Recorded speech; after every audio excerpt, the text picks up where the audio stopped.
Egypt, ancient land of awe and wonder, whose people whisper from the desert sands.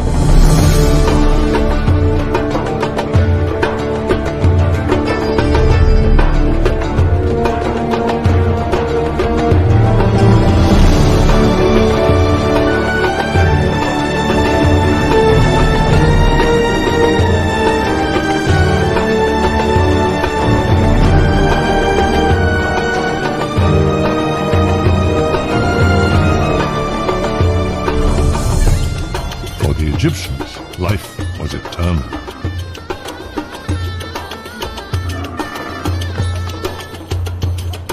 They searched the globe for ingredients to preserve their bodies and their immortality. With knowledge gained from centuries of practice, our priests created the finest mummies the world has ever known.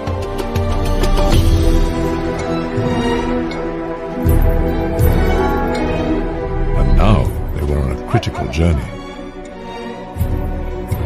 to return to Egypt with the ingredients for the mummification of the pharaoh.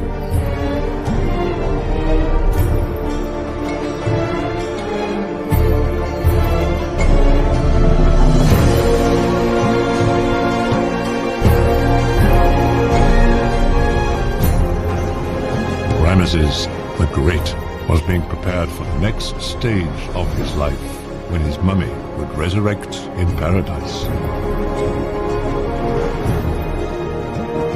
But how they were mummified, where they were hidden, and whether they may still give life today, these are the secrets of the pharaohs.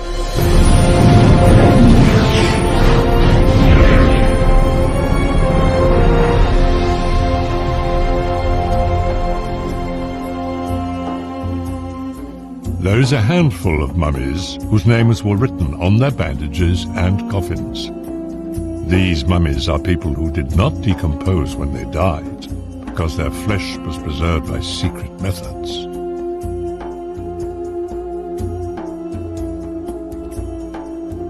And according to the writing, these mummies are three of the most powerful pharaohs that ever lived: Ramesses the Great, his father, and his son.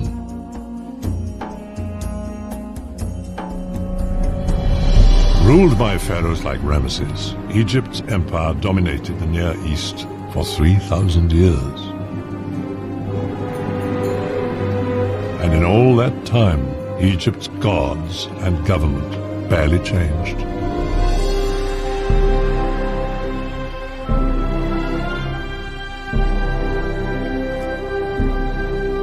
The Egyptians attributed this to the will of the gods, divine order. Ramesses shared his life with Queen Nefertari. Like all Egyptians, they loved life and wanted to live beyond death.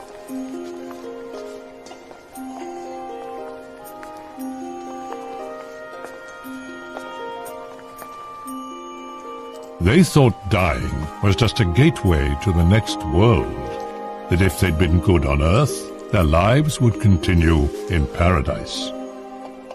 So they prayed that their honesty and offerings would ensure order on earth and beyond.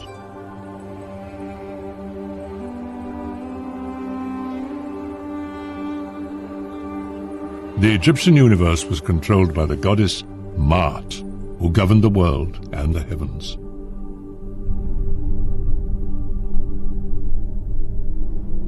Even Ra, the mighty sun god, obeyed the laws of Maat.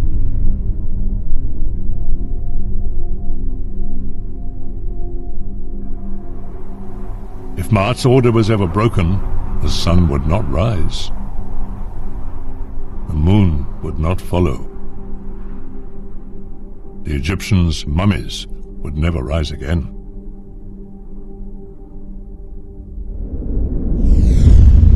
They called the soul, or the essence, of each person his Ba. After death, your Ba faced final judgment. Your heart was placed on the scales of justice, and weighed against the feather of truth. If you'd done evil, your heavy heart would tip the scales, and the devourer would annihilate you.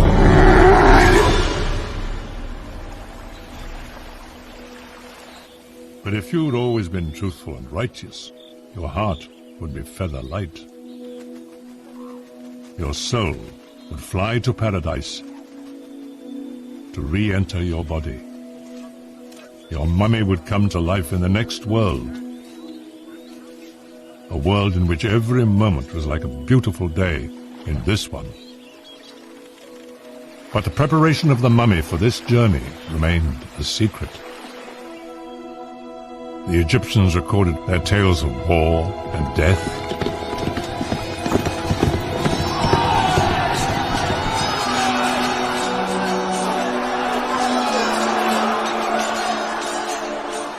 Their myths and legends.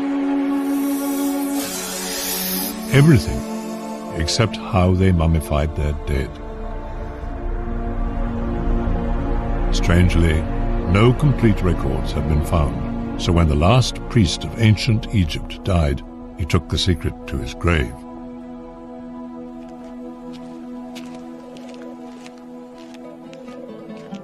Many aspects of mummification remained lost until Egyptologist Dr. Bob Breyer patiently gathered the surviving clues. I was looking at tomb paintings, ancient writings, temple carvings, anything that might show the ingredients used for embalming. Queen Hatshepsut's temple at Deir el-Bahri describes an Egyptian expedition to East Africa. The Egyptians were getting ingredients for mummification from all over the known world. The first mummies were natural, dried by burial in the hot desert sands. But when the Egyptians started to use tombs and pyramids, the bodies were no longer in contact with the sand, so they had to preserve the body artificially, and the art of mummification was born. To dry the body, embalmers covered it for 35 days with natron, a naturally occurring blend of salt and baking soda. Ancient embalmers used 7 sacred oils, some extracted from rare trees they carried home from distant lands. Hatshepsut's temple shows mounds of frankincense and myrrh they brought back. These were key ingredients used in mummification. Over time, the Egyptians noticed that beeswax, pine resin, and golden honey were particularly good at preserving mummies.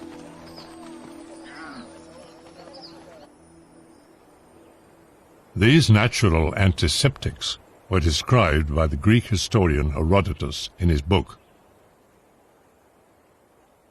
Priests sliced the skin with flint knives, removed the internal organs like the liver, and left the heart, which they believed to be the seat of consciousness, in place. The jackal-headed Anubis guarded the mummy. His tent allowed arid desert breezes to dry the body.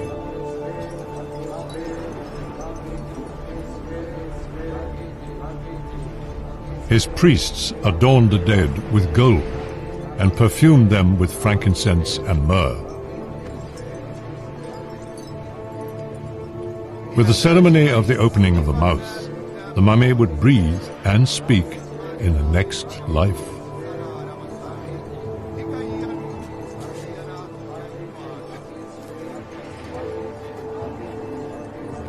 The priests chanted powerful spells as the mummy was wrapped.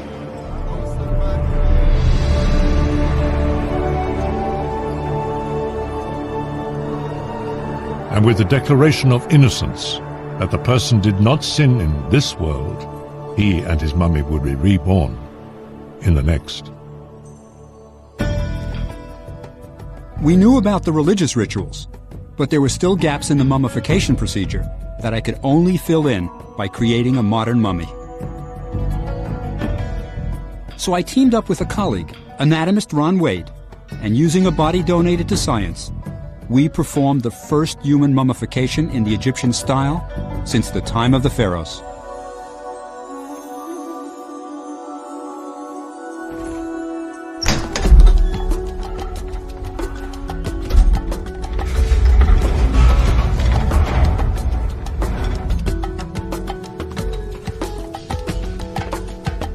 For 20 years, scientists have tried to extract usable DNA from Egyptian mummies, without success. More than a decade later, if we can get DNA from any part of our modern mummy, it will tell us where to look in ancient mummies. I'm not a DNA expert, but working with Dr. Angelique Cortals, a specialist in this field, we took samples of skin, muscle, and bone from the modern mummy.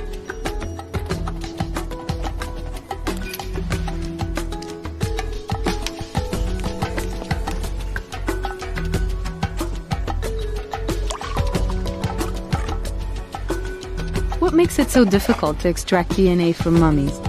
Is it the passage of time, the 3,000 years? Or is it the combination of time and chemical effects of mummification? DNA is the blueprint for all life. Sand and air are lifeless because they contain no DNA. DNA is the magic ingredient.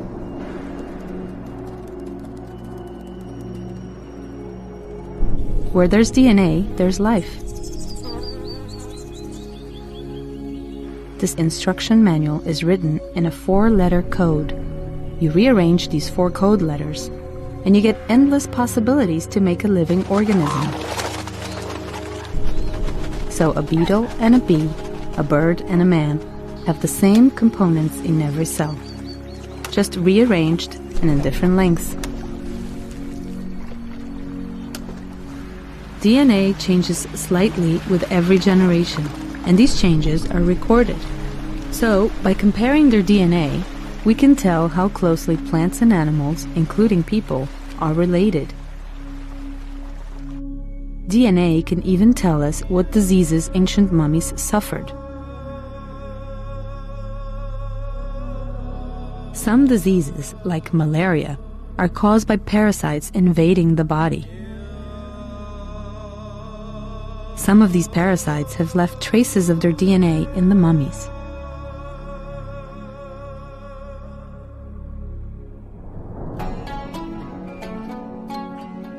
Many ancient Egyptians died from malaria, just as millions of people will this year. Like all life, diseases like malaria evolve over time to survive. Because malaria parasites reproduce very fast, their DNA evolves quickly. Thousands of generations of malaria have lived since the pharaohs ruled. I want to compare ancient malaria with its modern descendant, ancient DNA with modern DNA. The differences may point towards a cure, and millions of lives could be saved in the future. These tests will give us the answer. Perhaps the DNA held in mummies like Ramses will help to cure people today.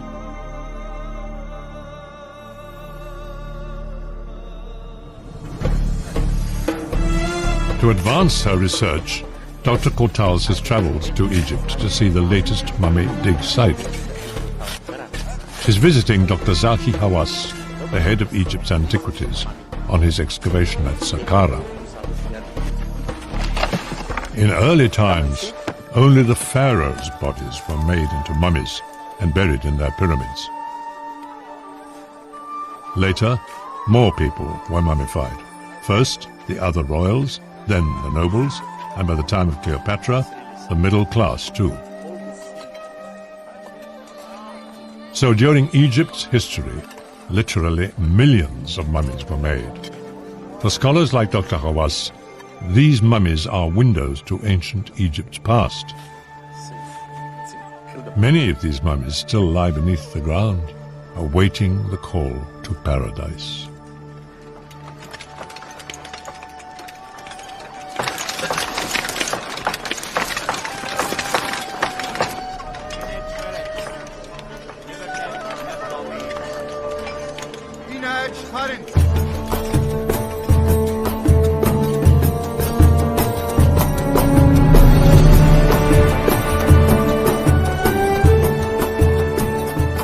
Ramesses believed his mummy would come to life in paradise. He knew he also lived as long as people remembered him, as long as they said his name. So he built monuments to himself and to his beloved Nefertari.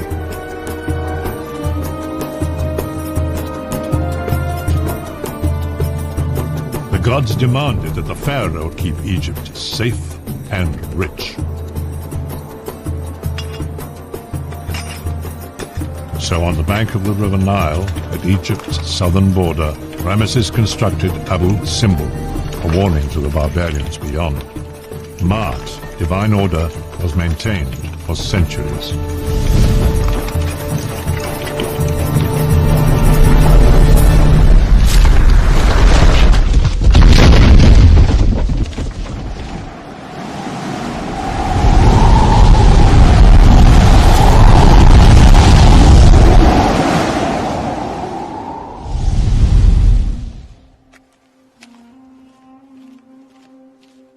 As I was looking for clues to mummification, I became involved in the lives of the pharaohs. You visit their tombs and temples, translate their inscriptions. You can't help but wonder about them as people. I'm viewing Ramses as a person, but you have to remember, Ramses was viewed by the Egyptians as a god, responsible for divine order in the universe. What kind of king was Ramses? What kind of man? Ramses was the pharaoh of the Exodus. This may be the only face from the Bible we will ever see. When I first looked at his mummy, I remember thinking about all the things Ramses did. Ramses personally led his troops into great battles. 3,000 years ago, he signed the oldest known peace treaty.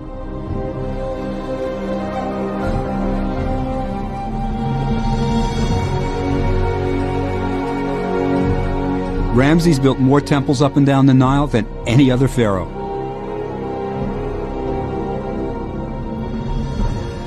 Sure, it took 20 years to carve Abu Simbel out of the mountain, but Ramses ruled Egypt for 67 years. He had plenty of time to build. For 1,000 miles throughout all of Egypt, Ramses built temples to please the gods and ensure that divine order prevailed.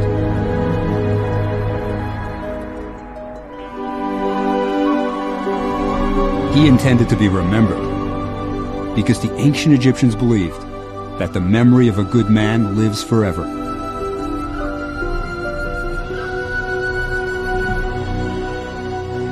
But accounts of Ramesses' deeds were lost to history, because no one could read the ancient Egyptian texts, the hieroglyphs, on his temple walls. And then, in the 19th century, scholars finally cracked the code of hieroglyphs. A massive inscribed tablet, the Rosetta Stone, held the key. The buildings and papyrus scrolls came alive. Only a few dozen people could read hieroglyphs, and one of the finest translators was an American, Charles Wilbur.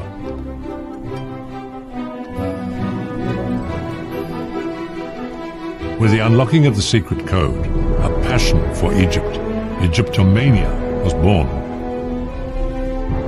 And ever more adventurers arrived on Egypt's shores to search the sands for hidden tombs.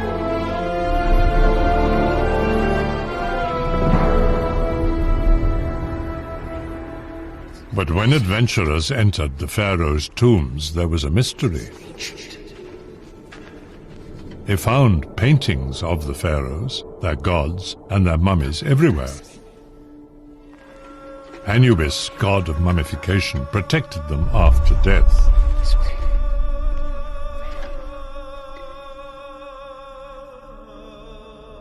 Painted food and drink fed the mummies. The night sky kept watch over the sleeping pharaohs.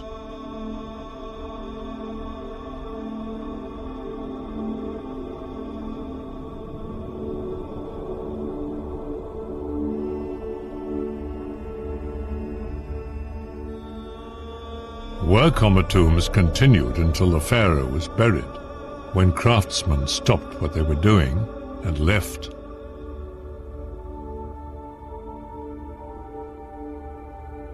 But though these tombs were made for kings, not a single pharaoh's body remained. Where were the royal mummies? No one knew.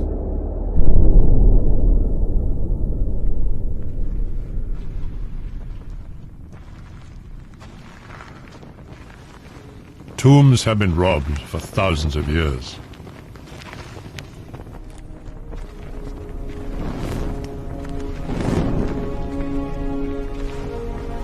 In ancient Egypt, workers built the tombs in the good times and robbed them in the bad.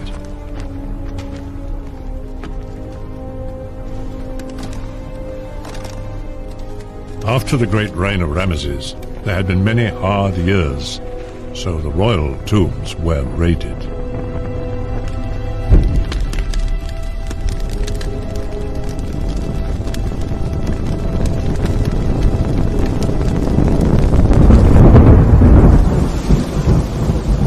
But in the 1800s, tourists would pay more for antique souvenirs than they would for gold. Master thieves trusted Egypt's rare rainstorms to reveal hidden tombs. When water quickly disappears into the ground, it could be emptying into a tomb below. Ahmed and Mohammed Rasul were experts in this dangerous profession.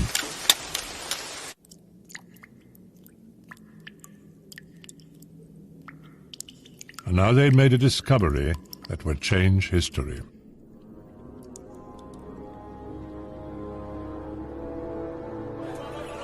People of all sorts, locals and foreigners, rich and poor alike, were trading in goods from mummies' tombs.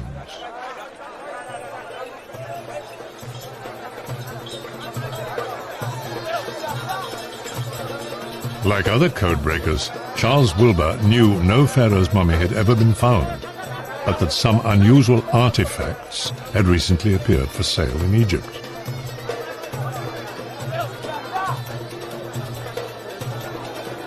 These objects bore the names of kings.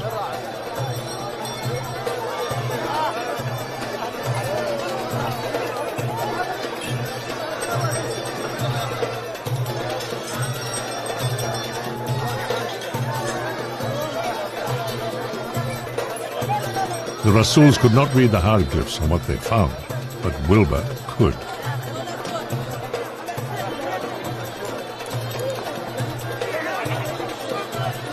What he was being shown was freshly stripped from a mummy, and the cartouche, the oval encircling the name, meant that these were the wrappings of a king. He asked the brothers to take him to the tomb.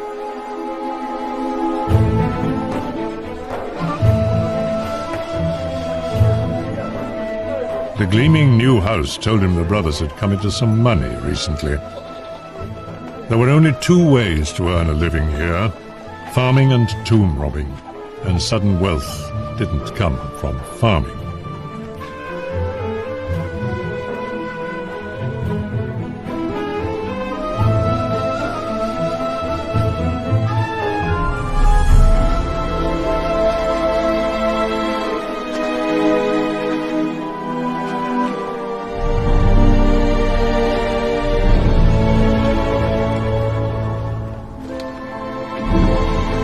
It was a beautiful tomb,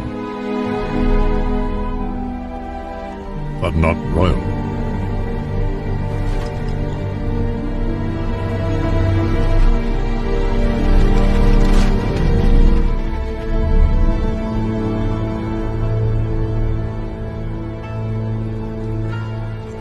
Wilbur had to leave Egypt soon.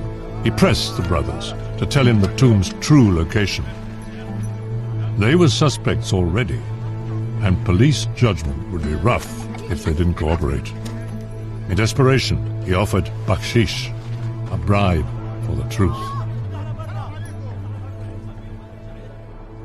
Wilbur went to investigate the Valley of the Kings himself.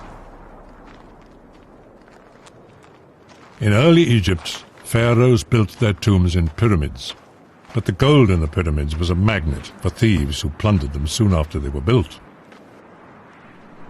So the pharaohs moved their tombs hundreds of miles south down the Nile to this hidden valley. Eventually, this too was robbed. Inscriptions at the entrances told Wilbur which tombs had been brief holding places for the royal mummies.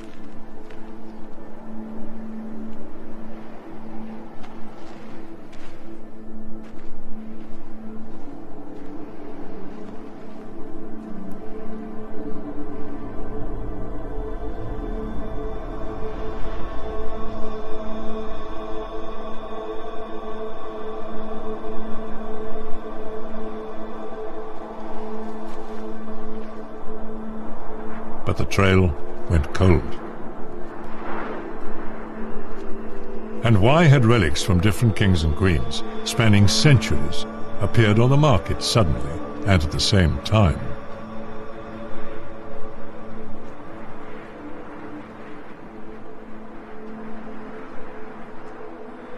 All he knew for certain was that what he'd bought in the market had wrapped the mummy of a pharaoh for 3,000 years. Until now.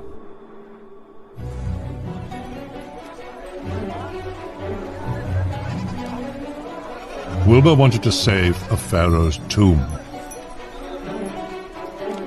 He tried to persuade the brothers to tell him where it was one last time.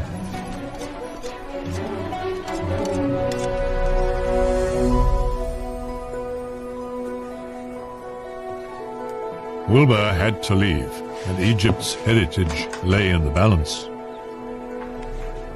The brothers had left him no option.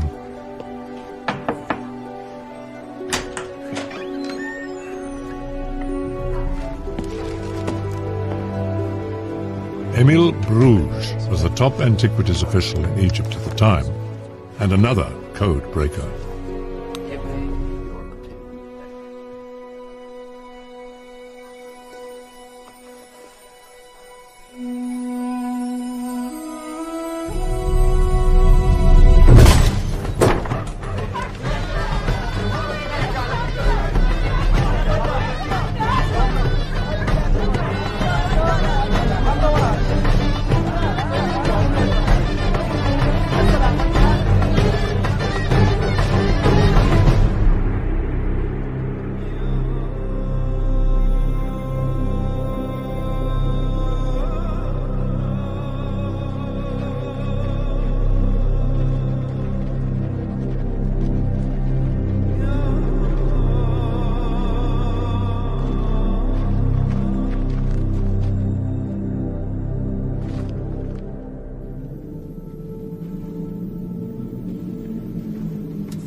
This was the pharaoh's tomb.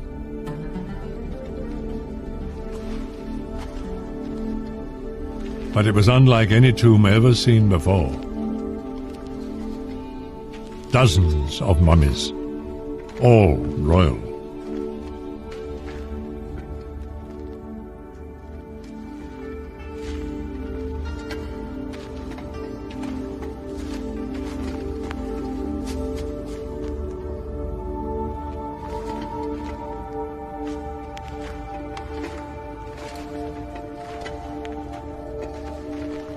The pharaoh Thutmose I, and his successor Thutmose II, husband to Hatshepsut, greatest queen ever to rule, builder of Deir el-Bahri and the finest obelisks in Egypt. His son, Thutmose III, great warrior king, builder of an empire and the temple of Amun.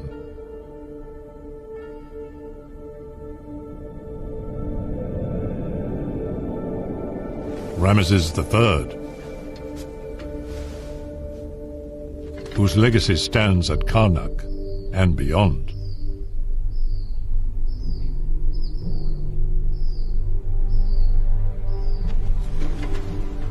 Seti I, brilliant general who commissioned exquisite temples at Abydos and Thebes.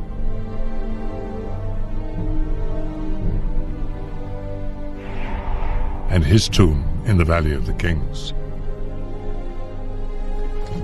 And the father of this man, Ramesses the Great.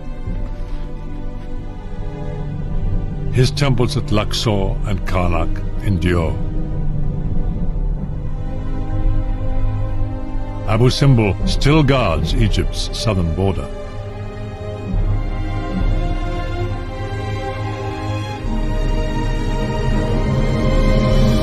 His name lives on.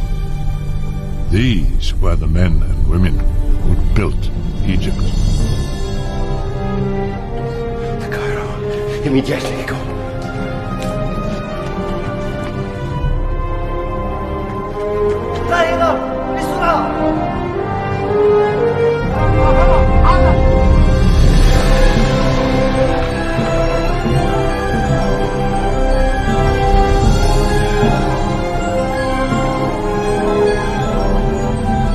So it was that the pharaohs began their journey out of the darkness and into the light, fulfilling their wish that their names be said, that they might live on.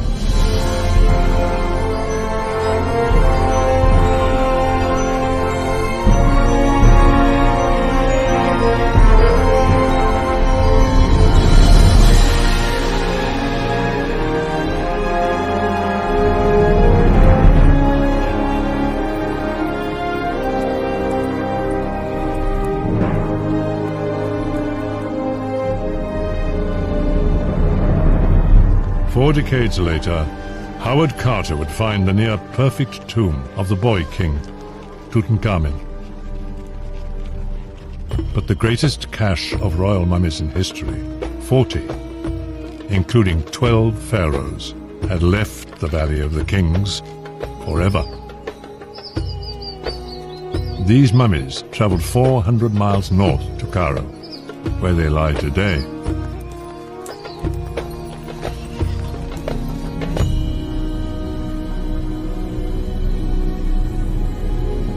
Years later, the tomb collapsed.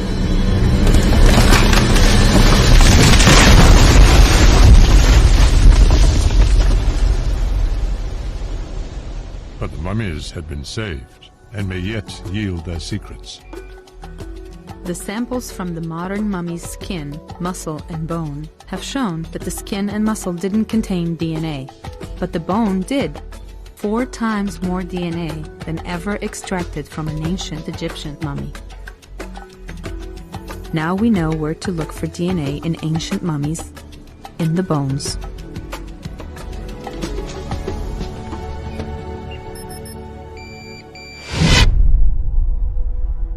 The DNA held in mummies, like Ramses the Great, may yet provide cures for diseases today.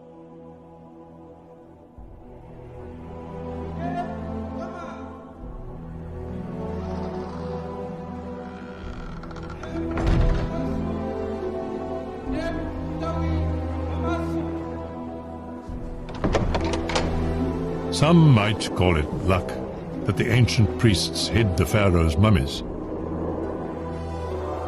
that robbers didn't destroy them, and that they escaped annihilation in the collapsing tomb. The Egyptians would call it divine order, Ma'at.